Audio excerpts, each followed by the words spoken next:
Well, a few weeks ago I went down to Worthing in Sussex to see my grandson, and whilst there I got some rather nice film and photographs of the beach. My reaction to this I'd like to show you now. I'd like to do 3 different paintings, one watercolour, one acrylic and one pastels, deliberately choosing the scenes that I think would be best for those particular purposes.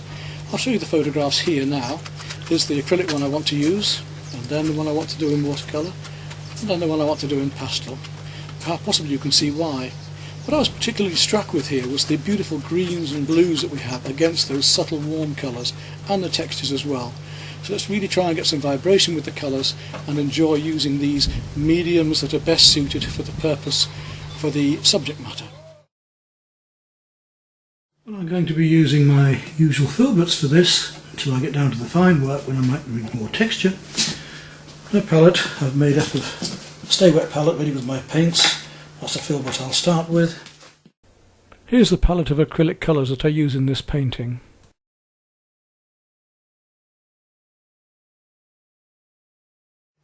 And I'm going to work on a double canvas this time. I've just screwed them together at the back with a little piece of hardboard just to link them up while I paint. So not a triptych this time, but a 2-panel. What's important this time is that I really want to find these beautiful greens and turquoises amongst this. Really push these colours between the warmer blues and the cooler blues. So I'm going to start off with this sky and make a nice light cerulean type blue at first here. Just coming across here. A little bit stronger than it might seem very strong at the moment. Remember that we're painting onto a white canvas, and therefore this white canvas will disappear under the paint, and that will then mean that the colours will look darker. Now the thing with acrylics is that unless you blend them while they're wet, it's hard, you get the hard edges that you don't really want. So I'm going to get these colours on nice and fresh, and then I'm going to add more colour as quickly as I can into and over this. These acrylic colours are a little bit thinner than the oils, I find. I want to get rid of this white canvas as quickly as possible. Right, now let's go to the turquoise and add some white to that.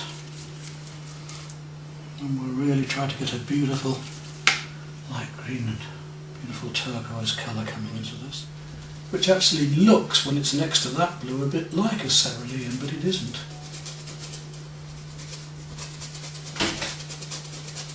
I'm going to put the clouds over that later, blend it up in there. Use a bit of water now and let that other blue glow through, the warmer blue glow through. I'm using my brush by pushing the paint into it as much as brushing it across.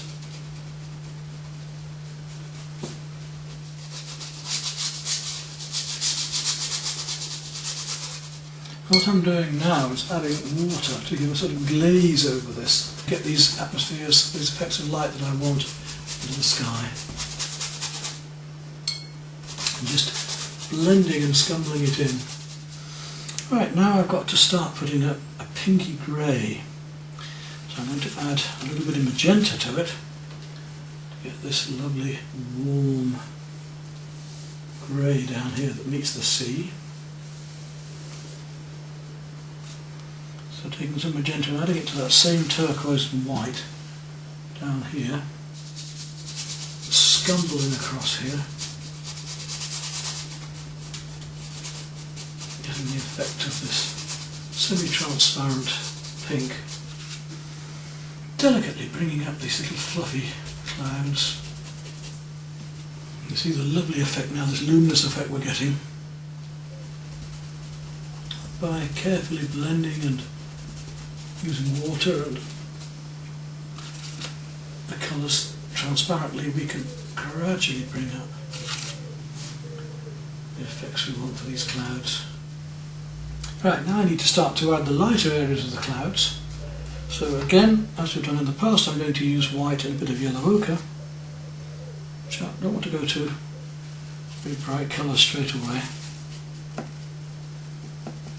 I'm going to deaden that down just a fraction with a bit of the blue wash that we were using. bring some of that cloud here. Make it a fraction warmer. With the yellow ochre again. Just a little more the yellow coming into it. Keep it thin because I'm just glazing at the moment. Just glazing in these warms and lights and darks, almost just dragging the brush across to give that misty effect of cloud. Making it a little stronger in places, multi-directional, don't keep going in the same direction. Feel those clouds wisping up there. You can see now the cloud is just beginning to form. There's fluffiness and light glowing through them is what I'm after. And I want to go back to these turquoise blues again. The blues. Just strengthen up around these clouds. And really get this, as I say, to sing, to get the colours to really work. I want to play against the greens later. Now we'll come down to the sea, and first of all I want to put in find this lovely deep green, which actually is going to be a cross between the turquoise and some yellow green, I think. Let's have a look and see. Yeah, a bit more white to that, too transparent. Now let's try that. Right, that should be about it first of all for my primary coat. Pea green sea and the walrus. There we are now. Carry on down. There's a nice colour, isn't it?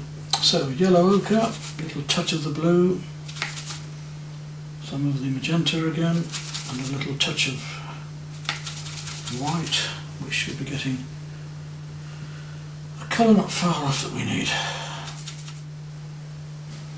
Even a little touch of purple into it, yeah, a little bit of purple. Get rid of this as soon as we can. Let's see if I can get this finished within the hour. Just to get the undercoat on. And then we'll go back into details afterwards. Just want to get the basics completed here. We must get rid of this white, that's the thing. So whack in these colours, get rid of the white, and then we can begin to see what colours we're going to need to finish with. Okay, that gives us the basic colours. I have to go back to do a little bit of this lovely blue up here. As it comes across, it seems to get a bit darker, so I'm going to add some crush into it. Well, I'd say we've about done the sky. I want to work more on the sea now, and we're gradually building up these delicate colours of the blues and greens here of the waves, and just putting glazes of colour in to get this subtlety as it comes through. Just delicately glazing over here and there. We'll go in and finer detail perhaps a little bit later. The lovely greens that we wanted to find. These subtle differences between these yellow greens, blue greens, we're just picking up on now. And the feeling of these little waves and things here. Little bits of light catching it. When we start to come down to the wave itself, in a moment we'll just add a few more warms yet. We've got these lovely cool colours here in the wave edges.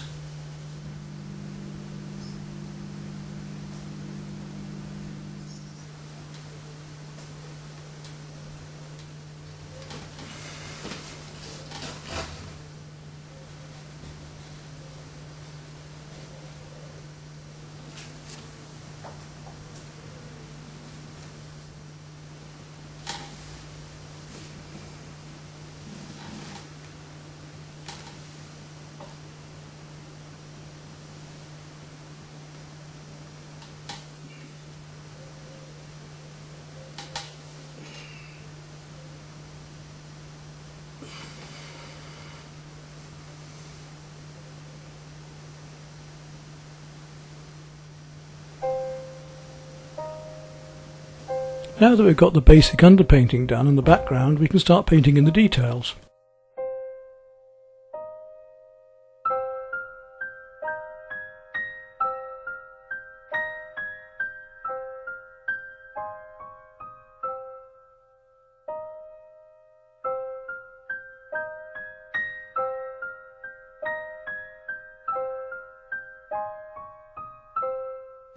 Most of the earlier work, of course, was nearly all mid-tones, then we've gone towards our darker ones, and now finally we can come back to the white and light highlights of the sea and the surf.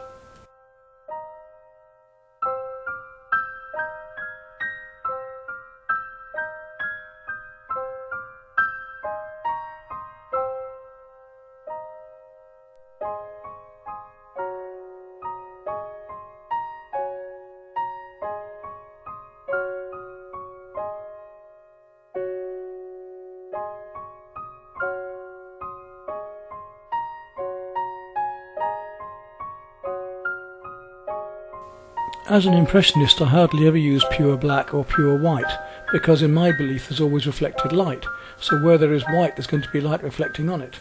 I'm using white here thinly and glazing over to let the colours underneath glow through, and also then with a slight tint of colour mixed into them, so cream or pink on top, to add to that white to give it the sparkle. The same with darks. I don't use black at all. I mix most of my darks with very deep blues and very deep browns.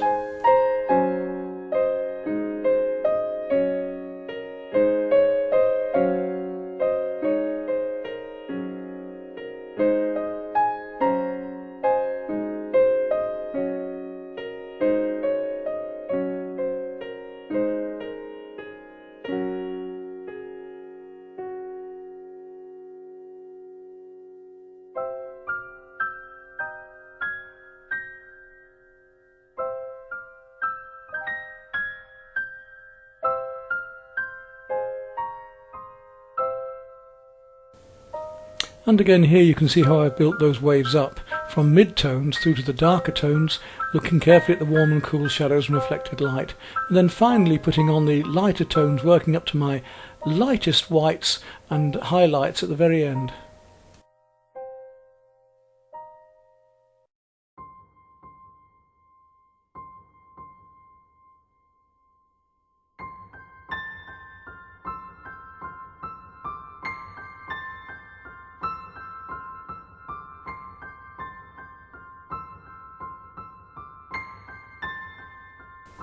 So not only is this painting about tone and colour, it's also very much about texture. The texture of the sky compared to the texture of the sea, compared to the surf and the foam on top of the sea, and then finally compared to the gravel and the sand on the beach.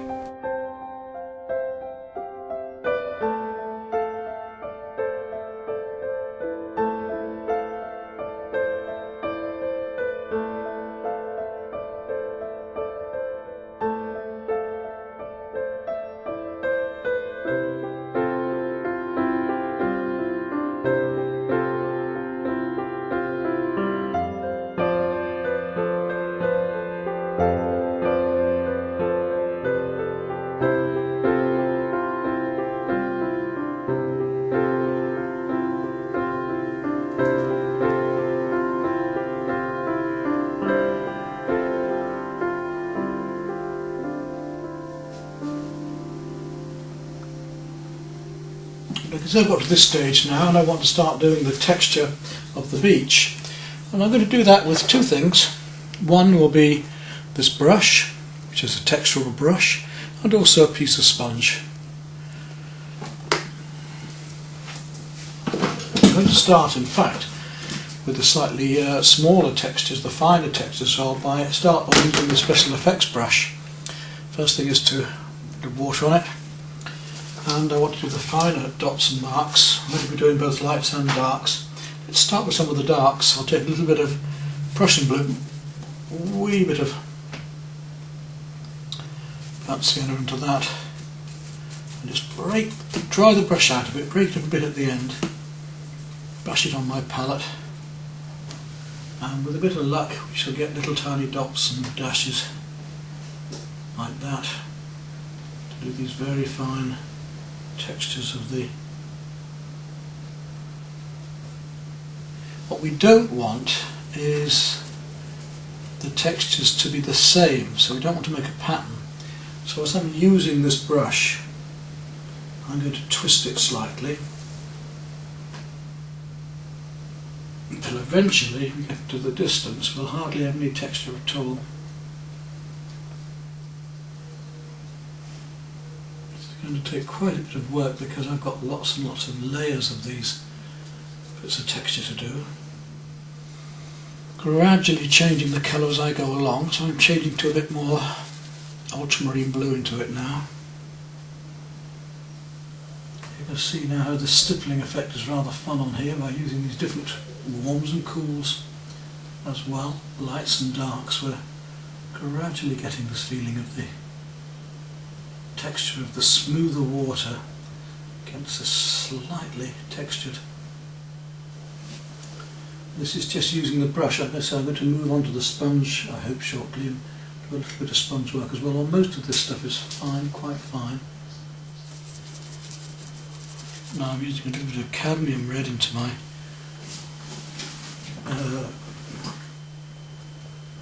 you see, by gradually building this up with more and more and more dots, getting the effect of the shingle and the seaweed as well that's on the beach.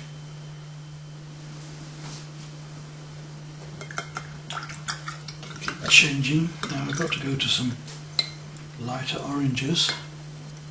So I could mix some cadmium yellow, a little cadmium red, mix of a cadmium orange. Again, try and keep the brush end fairly dry. We don't want lots of blobs, we want a texture. Now it's slightly greener, so I just want to add a little bit of green tint into that. A slightly closer look at an area where we're doing it. I'll make some slightly lighter blue and just texture a bit of that so you can see how this little brush is working, giving us this nice speckled effect. Dry brush, or just damp, and spread out at the end. Perhaps you can see now I'm putting in these lighter reflections of pebbles, how now it's starting to look a lot more texturally correct. Sometimes I'm just dragging it over the surface to give us the effect I want.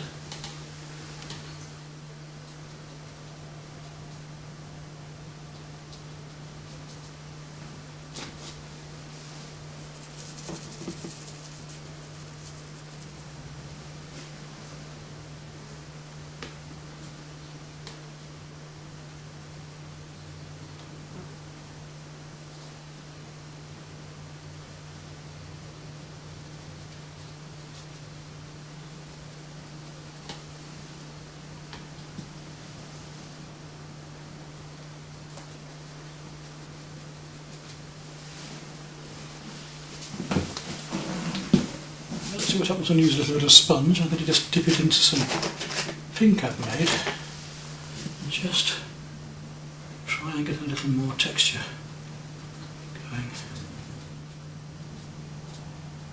You can see how it will give us that little sparkle and slightly larger effects depending on the sponge you're using, of course, but